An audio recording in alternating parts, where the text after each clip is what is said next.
Hello and welcome to India Career Center, the one stop podcast for students, professionals, parents, and guardians.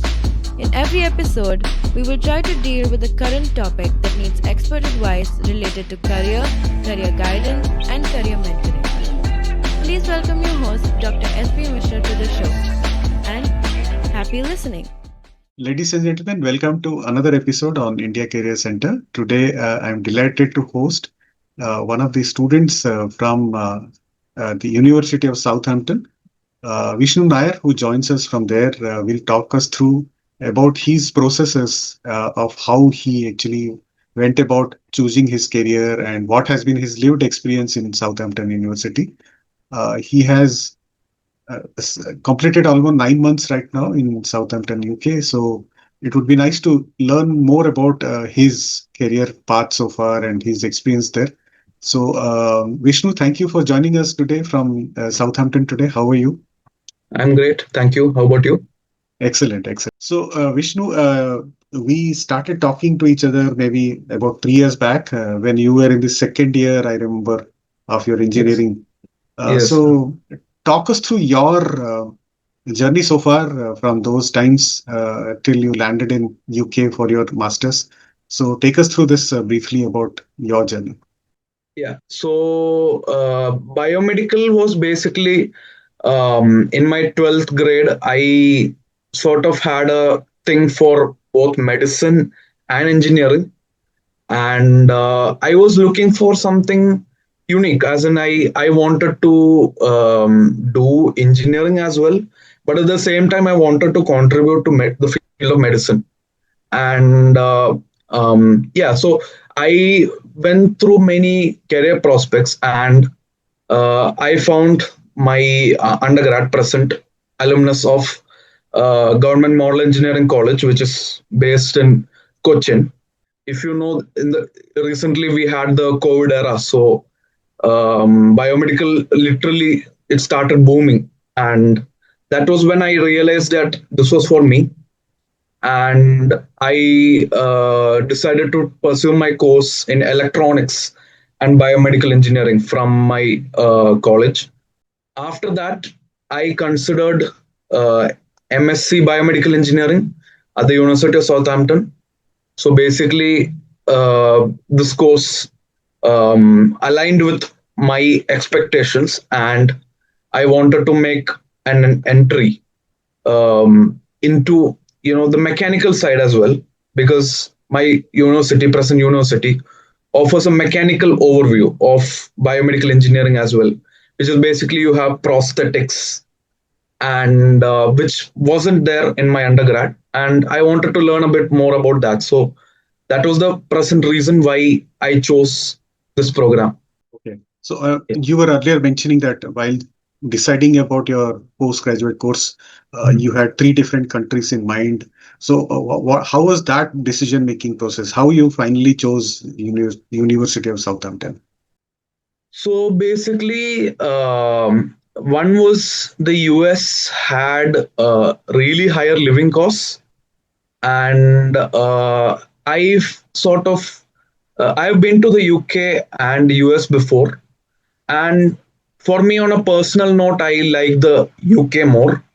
So I was inclined to go to UK, and also I looked up various universities, and this happened to be one such university where it was part of the Russell Group, and it is also within the first 100 rankings, and it also sort of aligned with my need, because there are various universities in the UK which offer biomedical engineering, but I specifically chose Southampton because of their facilities and their research methods, their style of teaching. And I had a previous, I looked up various websites and various references, and they were telling me about Southampton as such a good university. So, and it didn't prove me wrong as well, because it is a really good university, and I'm loving the world class facilities, and also the professors, they are really helpful in any matter. you said you have been to UK and USA. So while traveling to UK and USA is different, but staying there for a long term is different. So tell us about your life in UK, how that has been. So, life in the UK, basically, it is like you create your own story. You have to start. When you come here, you'll start learning about various culture differences, various you have various teaching methodologies. For example, in India, we have sort of exams, for every subject that you do in your undergrad. But here, it's slightly different. You have like, a mixture of exams plus more of assignments rather than exams. Because the emphasis here is on, you critically learn and you critically analyze each thing that is taught to you. So you sort of take a step further and you develop a critical thinking skills a lot more, I feel, that in the UK than in India. And it is also, you have in the UK, you have various facilities such as, if I can talk about my library has various facilities such as, it's not only about books. You have monitors and you have various study spaces, and we also have different monitors for studying, and we have a common blackboard option. That is where all our teaching material comes through. And other than that, in general, I would say, uh, culture differences, you can expect a lot. I would say you experience that on your own, and you'll find out on your own rather than me pointing it out here. But yeah, cultural differences you can expect a lot, uh, and obviously the high prices of living and all that, and your best friend would be the bus, because wherever you go, you have the bus. If I can talk about the bus, you have a Unilink service here, which is basically connects you to all parts of the city. And yeah, your transport is also sorted here. Um, Whereas in India, you would you will have a car, but here, you everything is focused on yourself. You do your laundry, you do your you do everything that is yourself. Okay, so what has been the combination of all the people who are there in your group? I mean, they are people from different parts of the world. What is the uh, combination? in my course specifically, yeah. So in my course, basically, there are a mix of people, and if in my class there are three Indians. Other than that, I think there are people from Saudi Arabia, and uh, somebody from Bulgaria as well, and a mix of British and American people as well. And my classes are mixed. So not every class is like, you don't have a fixed class that you go to one class and then you have people from different streams joining together for one class, and you have a particular one particular elective which you choose in order to decide what you want to go. Okay. Okay. So basically, it is the number of courses, and under each course, there could be some common subject where you are also studying. That's how it is. Yeah. So, for example, prosthetics, secondary prosthetics, that is something which is useful to us, biomedical people, as well as mechanical people, because, it is not a field where only biomedical engineers can contribute. You need the help of mechanical engineers as well, because the prosthetic part has certain elements or certain mechanical aspects of it, which I have not dealt into depth.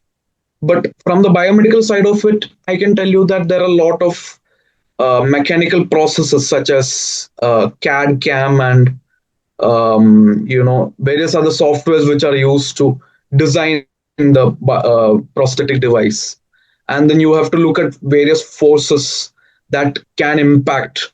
For example, if you're implanting a prosthetic in your leg, you will have to look at what type of forces will act on your leg. Mm. So these are something which come under more of mechanical, I feel, rather than biomedical. So this was something which I wanted to have an exposure to as well, so that I know that this is what it's all about. And that was the main reason for me choosing this particular course. Okay, that's fantastic. So Southampton as a place is slightly away from the London, right? And Yeah. so what is good about that place? I mean, what do you like about Southampton? So Southampton, when compared to London, it is a sort of it's a smaller city, obviously, and there are a lot of green and open spaces. There is a lot of you can if you go to the place called Southampton Common, it's a really big ground which is quite close by from here, and you can see a lot of people. They walk their dogs there, and there are a lot of people playing cricket or football, and it is a really there are a lot of trees there, and it's a really good space to be in, and you feel very lively there. It's a good place to have an evening walk or a morning walk. And also Southampton and in general, is really good connected.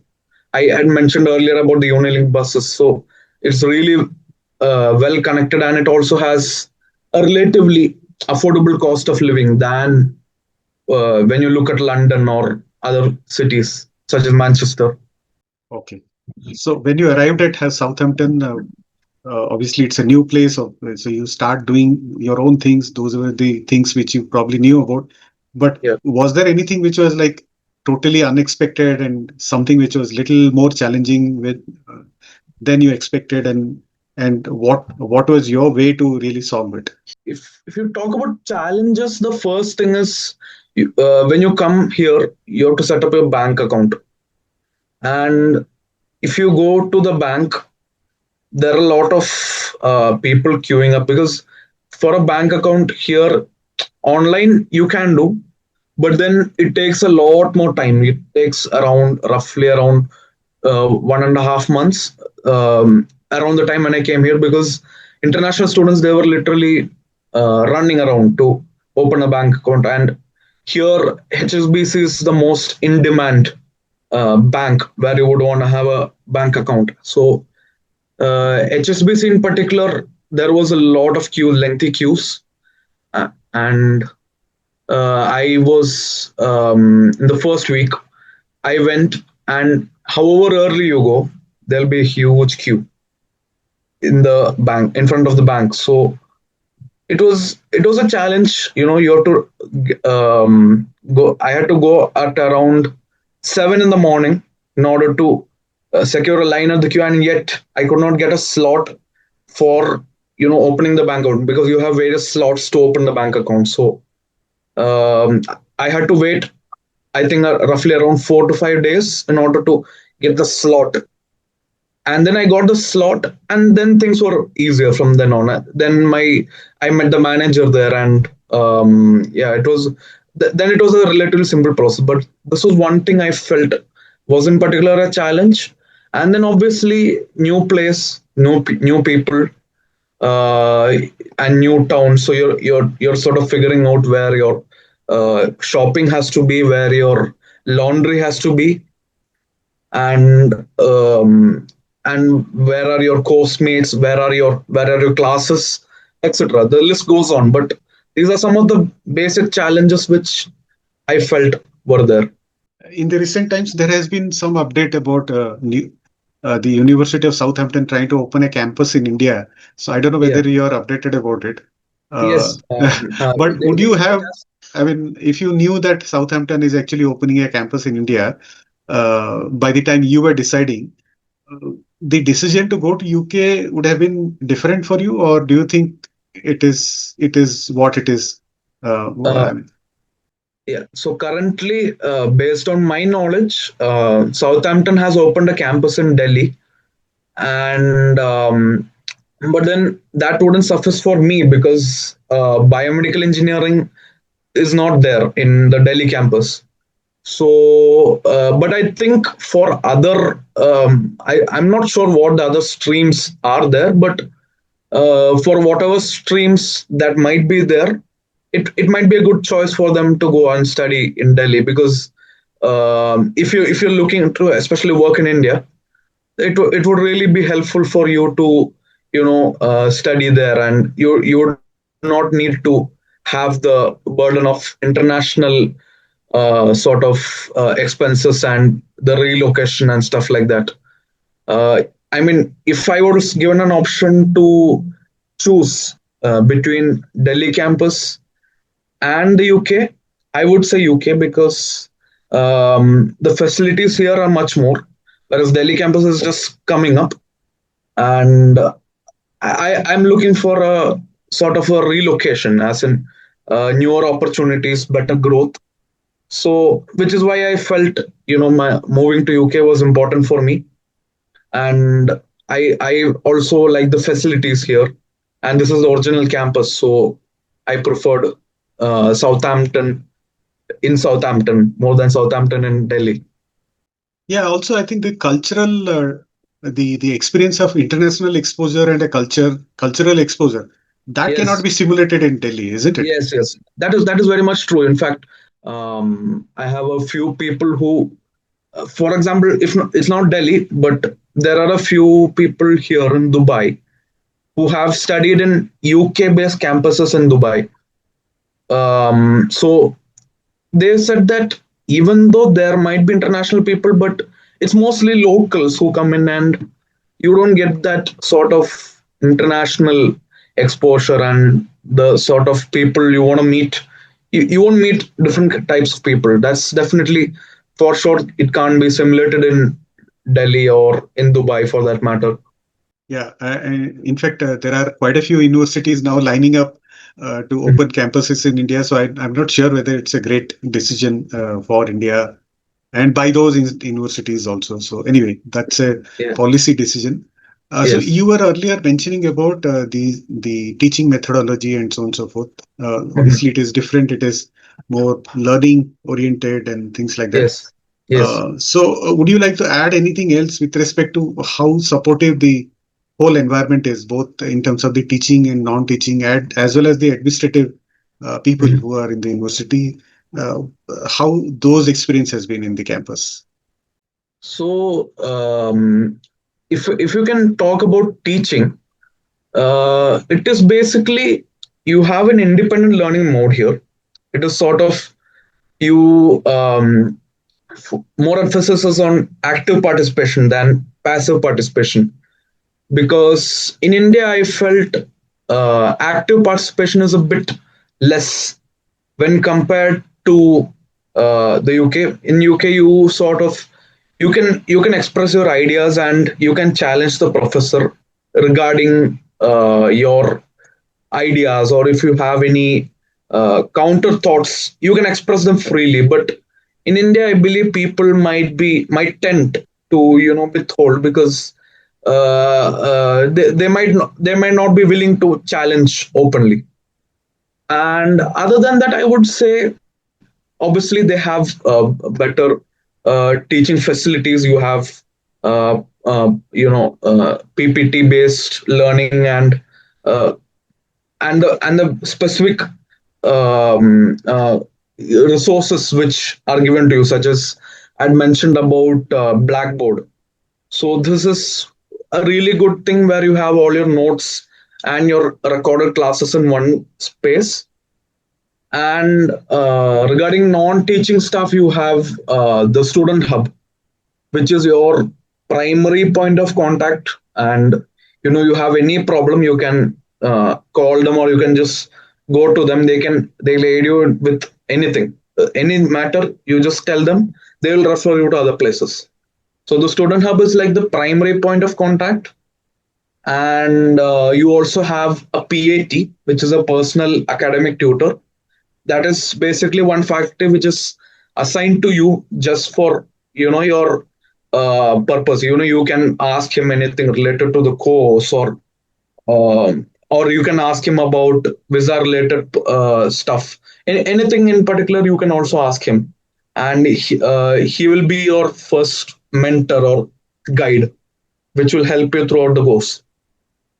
And you also have well-being center, which basically looks after your, for example, mental health, uh, or if you or if you're searching for any facilities, they can also help you. You also have a career section which helps you in shaping your CV, or they can help you with finding out various opportunities. And also international students, they have a really good support system. They have a pre-arrival and welcome support, and a visas team who help you regarding visas from the time you are in India till the time you reach here. They take care of everything.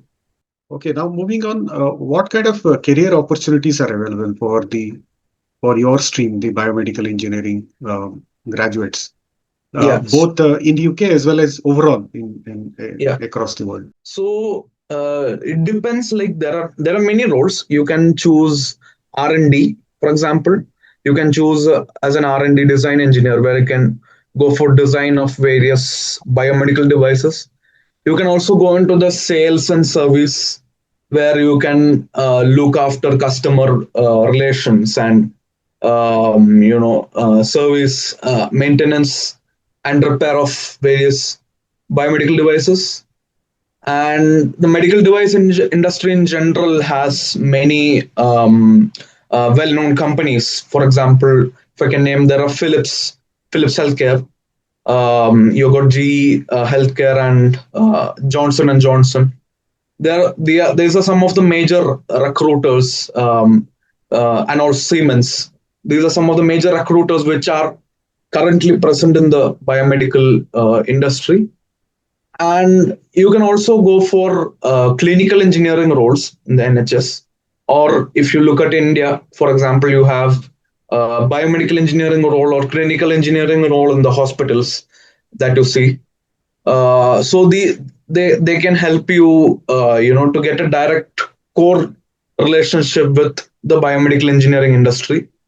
And other companies, they can also help you, and you can have a relationship with the hospitals in order to develop various devices for them. So during your course in the last 9 months, did you have the chance to interact with some of the industry, and did you have any opportunity for networking with the real life industry? Yes. So I basically did have a lot of networking events in particular. So when I first landed here, I think about 1 month later, there was a biomedical engineering specific event, which was sort of one of its kind. Apparently, according to my professor, it has never happened before. So this was sort of a first networking event specifically for biomedical engineering, and it was a really good event. I got to meet a lot of potential employers and startups, and how their journey was. I got to know, and it was a really good connecting experience, which was facilitated by the university. It was a really good initiative. Other than that, there were a few career fairs which you can go for, and you can sort of look at other opportunities, other than biomedical. For example, if you have a different undergrad degree than biomedical, you can focus on other fields. For example, the chemical engineers, or you can go for mechanical. If you have the relevant experience, that is, you can go for any other fields, because there are various career fairs. For example, EY, or you have, I'm not sure, there were a few couple other companies which came in, and it was good. It was, you meet a lot of employers, and there are also opportunities for part time as well. You can meet potential part time. For example, I know a lot of people going for part time in Southampton St Mary's Stadium, which is basically a football stadium, and there are a lot of people doing part time there. So the university offers you a lot of part time as well, and in the university itself, there are research positions which you can apply for. Right now, for biomedical, I'm not aware. I don't think the position has opened up, but I have seen that a lot of positions have opened up for various other streams. So it is really good. It is a really cumulative environment which helps you land a job, and it is really supportive as well. So did you also do something as a part-time or something? Did you have the Uh, opportunity to so do? so I already did a part time from India, and I Okay. continued it into the UK. Oh, So okay. I was working remotely, and I used to work from October till February, and I was involved in a project. So I was working till then, and then now currently I'm not working. I'm currently looking for other full time opportunities. So after studying in Southampton, I mean, do you think it has really given a edge in terms of the international exposure and I would say definitely, because international exposure, you have different. For my roommates, for example, they are from different countries. I have roommates from China. I have roommates from Vietnam, and also from I think two British people as well. So you sort of meet different people and get to know their cultures. It is a really good exposure as well. You get to know how their country works and how their perspective of things are.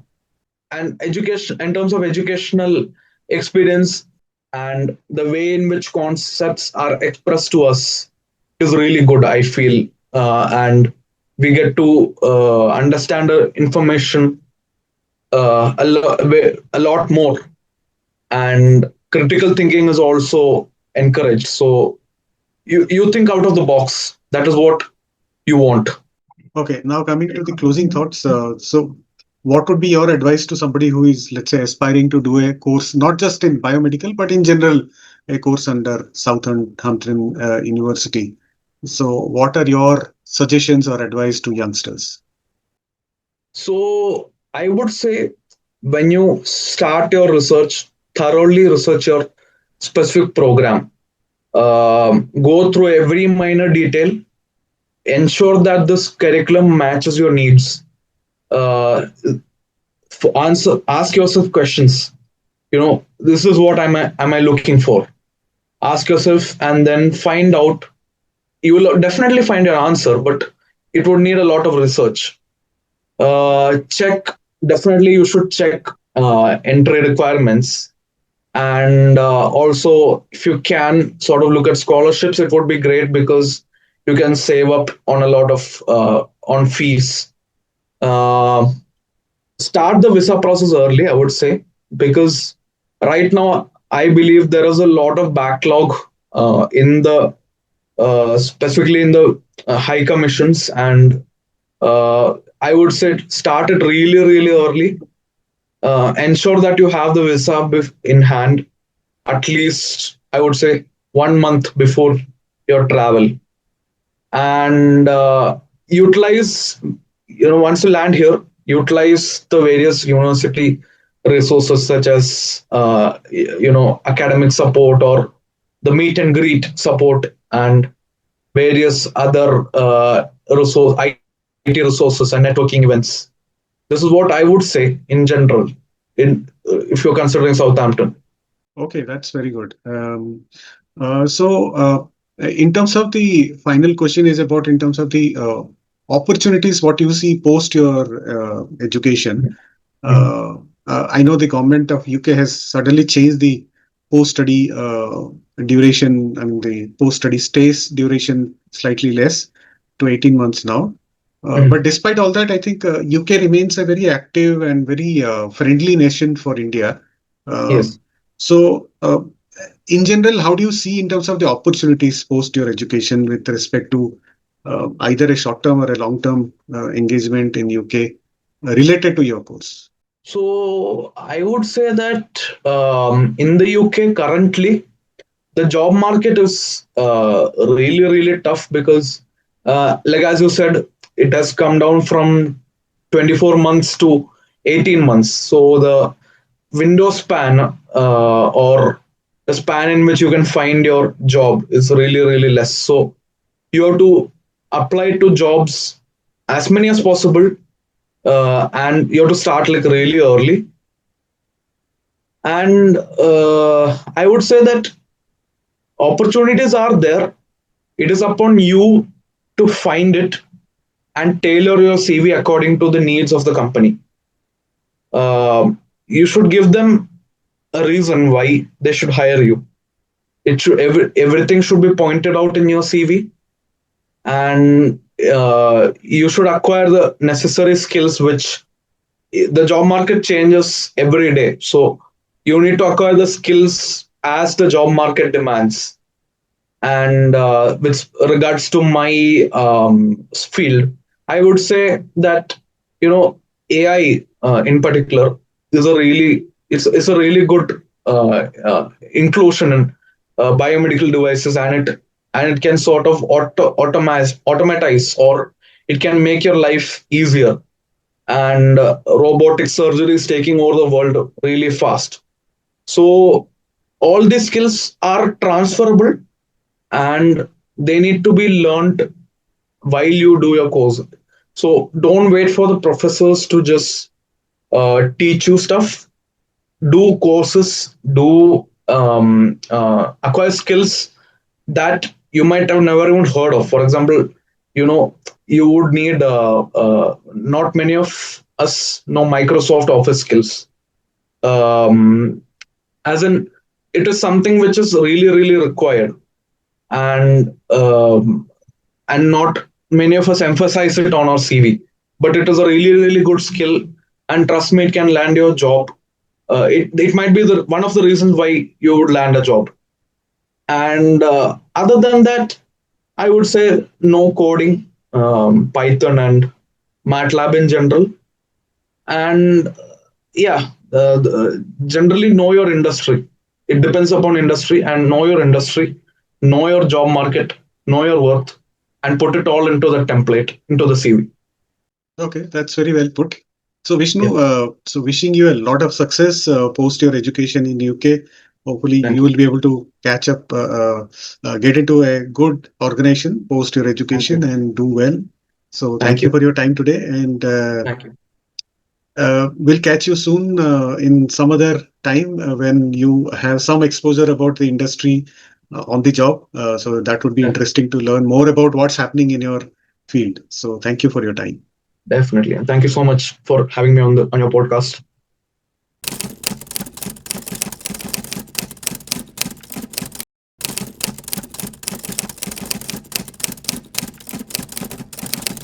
Ladies and gentlemen, we in the first half of the conversation with Vishnu Nair, we understood his side of the story. Now I have got Mr. Anup Nair, father of Vishnu Nair, who is going to take us through their decision process as a parent.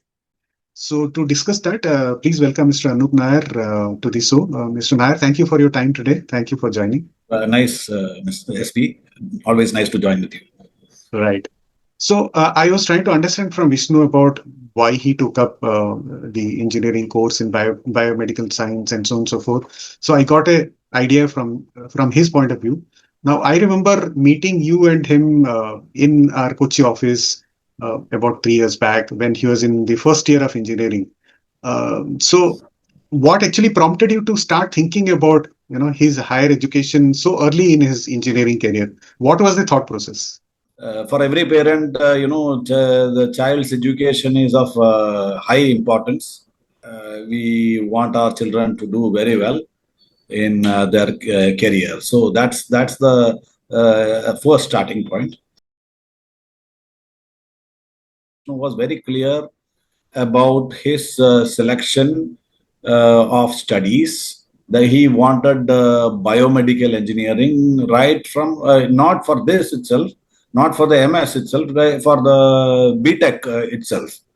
Okay, so he started his preparation in his 12th standard, 12th grade, and he got admission for biomedical engineering, which was his first choice in many colleges.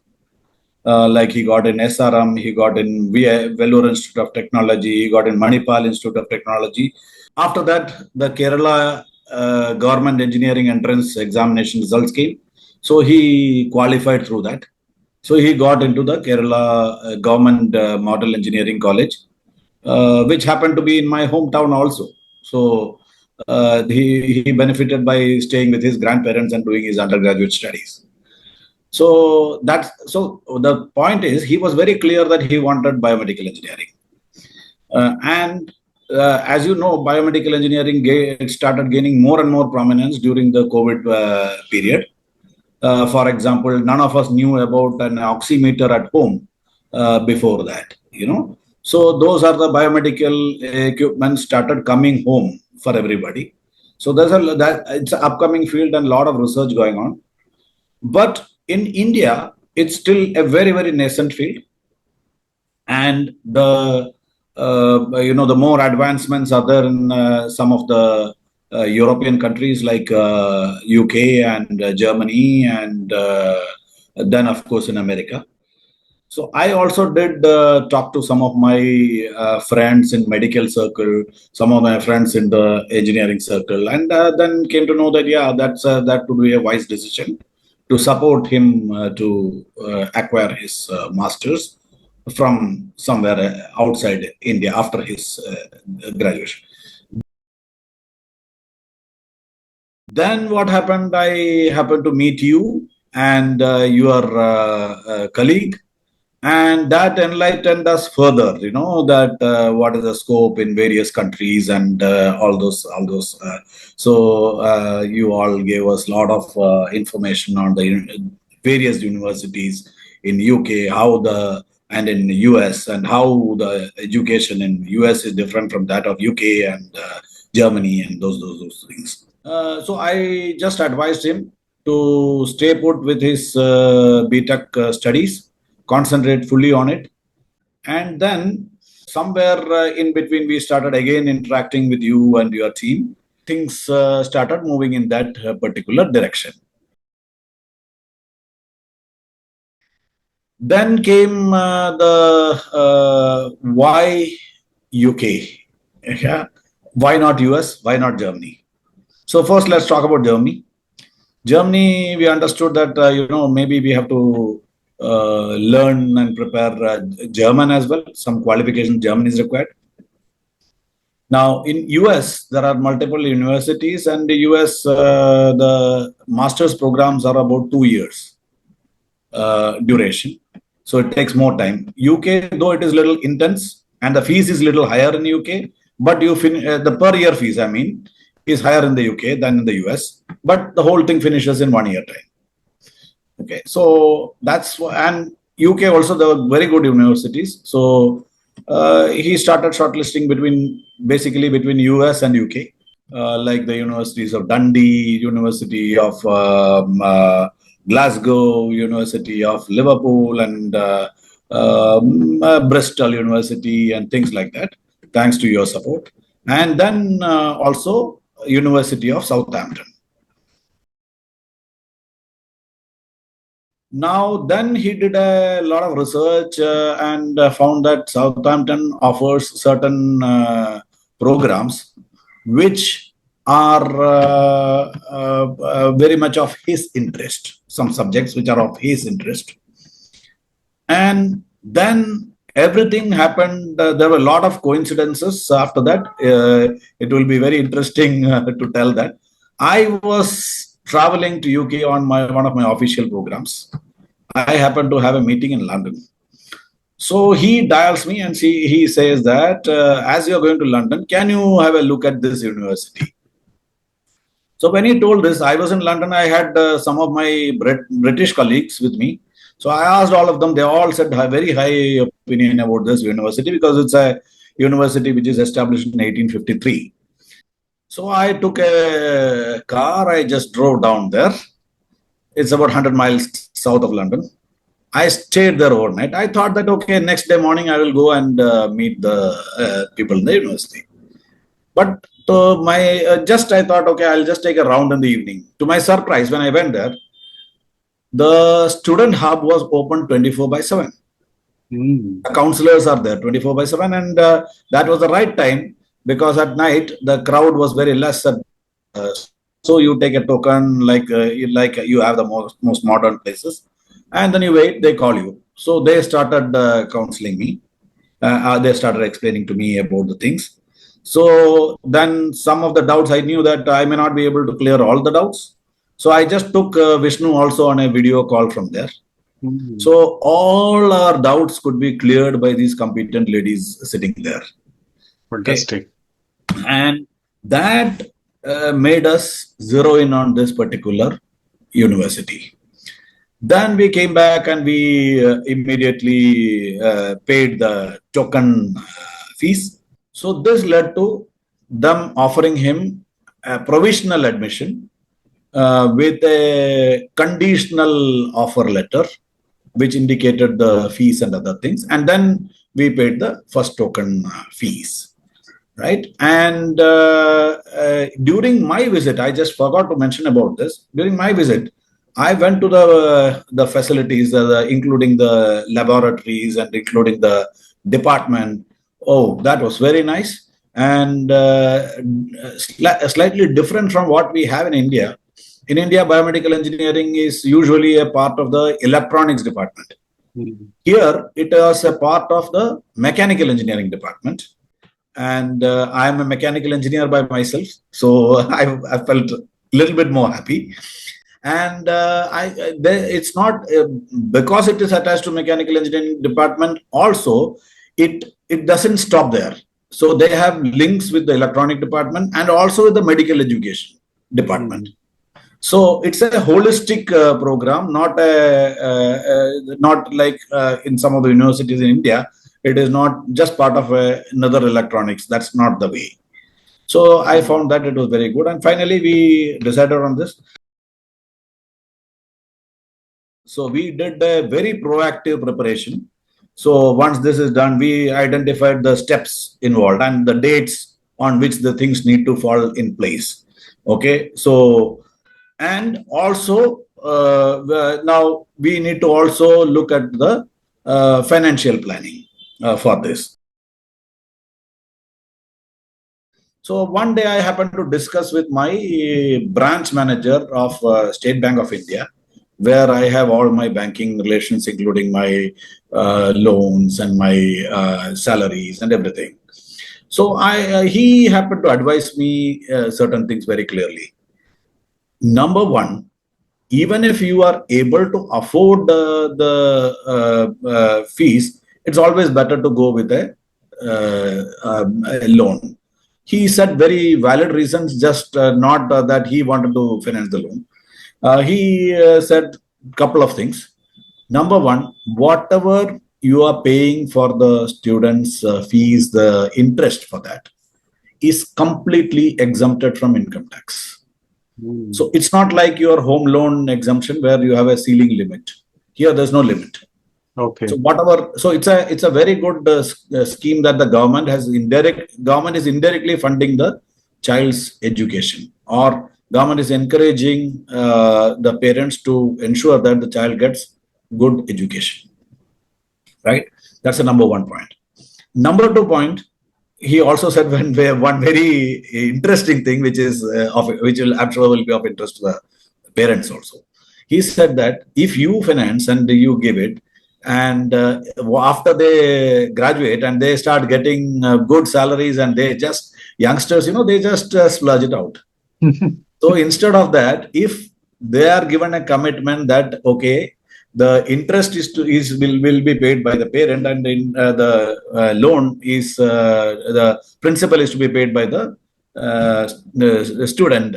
So then they would be more serious in their life in terms of financial planning. So Absolutely. it's just not the fees alone, but it's a life guidance that you're giving to the children. And also the student is also a co-borrower. Mm. Now with there are various options of finance available. Now I went with SBI because State Bank of India is a very good bank and the government bank, and they have very good rates of interest. And okay, they might require a little bit more of procedures. They require, of course, collateral security, which also it's not a difficult thing. You can give a house or anything, whatever you want, and they will do the valuation and things like that. Now that I did not the document submission to the bank and whatever documents are to be completed, whatever valuation, whatever this to be done, that again I delegated to Vishnu. So he got a life lesson in that as well, you know. So Right. it's not that he just took I just gave him the money and went. So these are all life lessons. I know how do you avail a loan, how do you talk to the branch manager, what are the documents you require, and so that was a very interesting learning as well for him. So the State Bank of India like bank, if they have to finance the education, it has to be a very good institution. It has to be within 100th rank globally. That's a very precondition, and the student should have good academic records in 12th grades. These are very big preconditions because they want to ensure that the student takes the loan and would make the right use of it, you know. Now, the loan covers not only the fees, it also covers the living expenses. Right. So they sanction a loan, which is the fees plus something more of the living expense. You have to give a proof for the living expense, which is usually the best proof that you can give is by the UK government has got some guidelines for visa. Say it's like if you are in London, it is £1,300 per month is required. So you have to produce that document. You have the financial resources to that is required for visa as well. Right. So same thing is required for the processing of the loan. And if it is outside London, it's about £1,000 or something like that. That might have changed. It's a dynamic one. It might have changed now, right? So that's how we applied for the loan with the cash and with all the documents. And fortunately, we got a branch manager who was knowledgeable of all these things. And our records, see, it's very important when you are availing any loan, the parents' financial track record should be good. Yes. Otherwise, it would create problems. So, fortunately, my civil track record was excellent. So that's also very important. I just want to tell the parents in advance. And the loan was cleared. The loan letter is also required for the visa. Correct. Right. So for the visa, when you go for the visa, you require the cash statement from the university. That's required. Then the loan sanction letter. Then maybe your parents' income documents, whatever you can give. You, if required, you might be called for a personal interview. But in this case, it was not done because we had made all the documents very clear. And then once the visa came, and we had taken the, these are also, again, I want to tell the parents, please, if you have decided and you know the dates, you need to make the tickets as early as possible because September or August, September is the time when the courses start and the rush is high. So the airfares, go northwards. So you should plan for that as well early.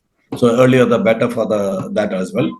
Then once the accommodation, the university accommodations are also in some places little difficult to get. Otherwise, you're allowed to stay outside. So once the accommodation booking opened, that's very same day we did his accommodation booking as well.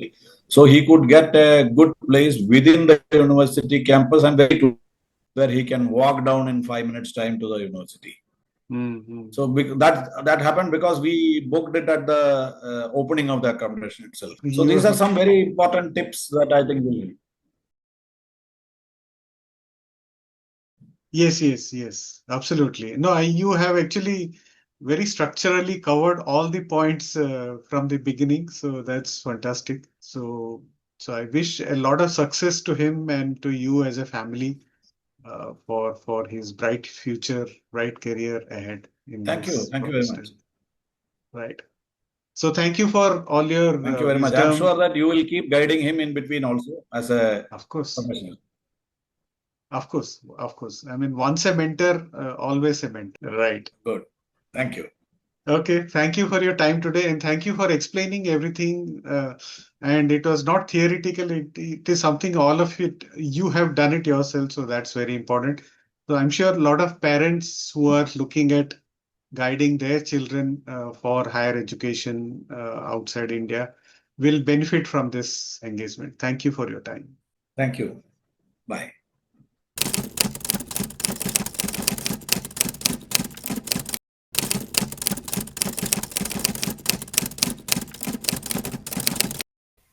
Hope you enjoyed this episode.